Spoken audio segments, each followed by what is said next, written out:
E aí, pessoal, tudo bem? Vamos falar da vitória do Vasco sobre o São Paulo por 2-0 em São Januário neste domingo no Campeonato Brasileiro. Uma grande atuação do Vasco, uma vitória convincente sobre o São Paulo, apenas a segunda derrota são paulina no Campeonato Brasileiro.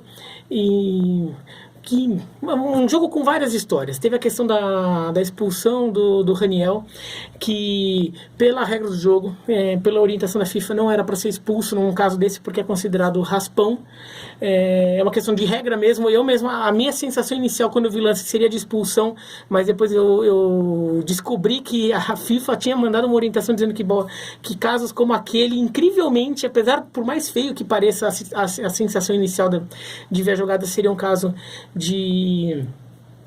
só de cartão amarelo, mas isso é de menos, né? O Cuca falou que o São Paulo mereceu, que o Vasco provavelmente venceria o jogo se ficasse no 11 contra 11, então aí acho que não é questão de contestar a vitória do Vasco, não. Teve a história dos cantos homofóbicos, que o Daronco parou o jogo. Eu comentei isso no bate-bola da ESPN nesta segunda-feira. Coloquei aqui na parte comunidade do meu canal, na parte comunidade eu fiz uma postagem, tem um link para o meu comentário lá no bate-bola, que eu fiz lá, então vocês podem ver lá esse comentário. O que eu queria falar mesmo é do jogo em si, porque o Vasco teve algumas coisas muito interessantes aí para se analisar, né? E principalmente por ser o Vanderlei Luxemburgo, um técnico que eu já malhei muito aqui nesse canal, tá? Eu já critiquei o Luxemburgo na época da contratação, critiquei a contratação do Luxemburgo e já critiquei o Luxemburgo quando ele rejeitou a ideia de que pode aprender algo com o Sampaoli. E eu, naquele vídeo, eu mencionei o Luxemburgo é um exemplo de como um técnico pode aprender com outro técnico, porque ele ensinou muito técnico. Ele era um técnico de ponta no futebol brasileiro que ensinou muita coisa, ele ajudou muito a evolução de treinadores do futebol brasileiro naquele período ali de segunda metade dos anos 90, primeira metade da década de 2000. Então ele foi um grande técnico e já tinha ficado para trás aparentemente, mas contra o São Paulo, nesse Vasco São Paulo, ele veio com uma coisa bem com cara do Luxemburgo, dos bons tempos do Luxemburgo, né? Ele monta o Vasco com teoricamente 4 volantes, né? O Richard, o Raul, o Andrei e o Marcos Júnior. Seriam teoricamente 4 volantes. E daí só 2 jogadores mais de frente, né? O Marrone e o Thales Magno. E você pensa, nossa, mas uma retranca desgraçada, né? Mas no final das contas se mostrou uma sacada muito boa do Luxemburgo. Primeiro que justamente 4 jogadores com poder de marcação ali no meio de campo e mais os 4 defensores, o São Paulo bloqueou muito o meio de campo e isso poderia ser uma forma interessante de fechar um São Paulo que vinha ali com jogadores de muita criatividade na frente, né? De talento e criatividade na frente. Inclusive até o Daniel Alves, que é um jogador que está chegando ainda, a gente está vendo o que é esse Daniel Alves no futebol brasileiro jogando de meia. Então, o Luxemburgo defensivamente teve essa preocupação, bloqueou o espaço do São Paulo. Mas desses 4, só o Richard que ficava mais postado quando o Vasco tinha bola. Os outros 3 saíam e eram volantes que acabavam, na verdade, virando caminhos para contra-ataques, caminhos ofensivos. O Vasco dominou o São Paulo, porque o São Paulo não conseguia vencer a defesa do Vasco quando estava no 11 contra 11 e o Vasco estava até melhor. Quando o Raniel é expulso, o Cuca até coloca o Daniel Alves de atacante, né? Até pensando que o Daniel Alves é um jogador que teria menos capacidade de ficar correndo para lá e para cá, subindo e descendo num time que está com 10, então vai ficar um pouco mais retraído, então deixa o Daniel Alves numa posição um pouco mais isolado na frente. Só que ele também não é muito do Daniel Alves, ele não se encontrou bem e o São Paulo acabou não tendo...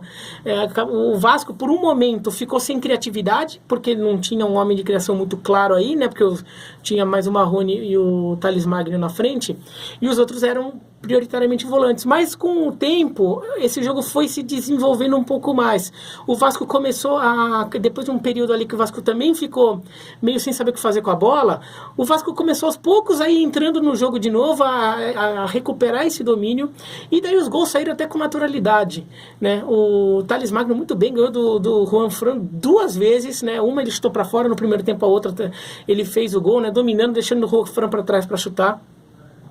E essa sacada do Luxemburgo de usar 3 volantes, né, 4 no geral, mas 3 volantes saindo para se transformarem em meias, é o tipo de sacada que o Luxemburgo tinha muito nos bons momentos de técnico, de fazer descobrir características e usos diferentes para os seus jogadores e disso tirar grandes sacadas e grandes resultados. Acho que um dos casos mais lembrados é o do Rincón, que era um meia ofensivo na seleção da Colômbia, no América de Cali, no Palmeiras, no Napoli, no Real Madrid, e quando foi para o Corinthians, o Luxemburgo transformou o Rincón em volante, e ele virou um excepcional volante, em um volante que marcava duro, mas ele tinha muita força de saída de bola, e chegava na frente muito bem também, e virou um outro Rincón, um jogador excepcional ali, naquele momento que ele jogou com o Luxemburgo.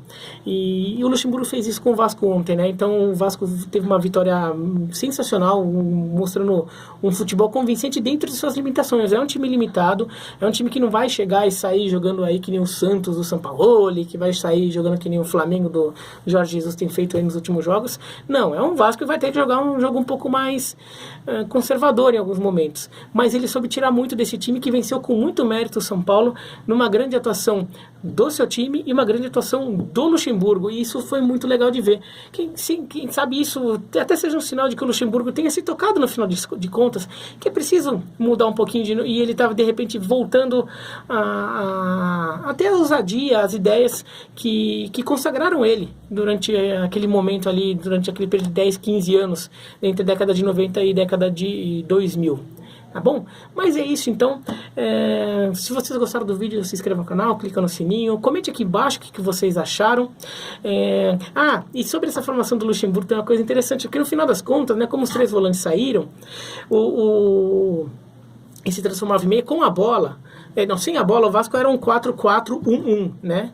A linha defensiva, mas os 4 volantes, o Thales Magno e o Marrone na frente, né? Mais isolados.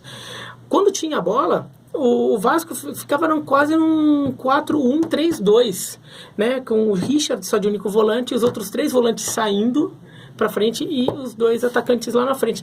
4-1-3-2 é justamente a formação que o Jorge Jesus usou no Flamengo, uma formação bem diferente, que assim tem mostra assim, a formação em campo é a mesma, mas a motivação para chegar a ela e o futebol desenvolvido a ela são bem diferentes também, mas nos 2 casos com um bom resultado, né? O Flamengo usando realmente meias na frente, o Vasco usando volantes fazendo papel de meias, porque isso no momento sem bola dá força para o Vasco, mas tendo uma saída boa. Foi muito interessante de ver esse Vasco jogar, um Vasco que de repente pode até mostrar alguma coisa diferente, já está crescendo na tabela. É isso então. Falou? Valeu!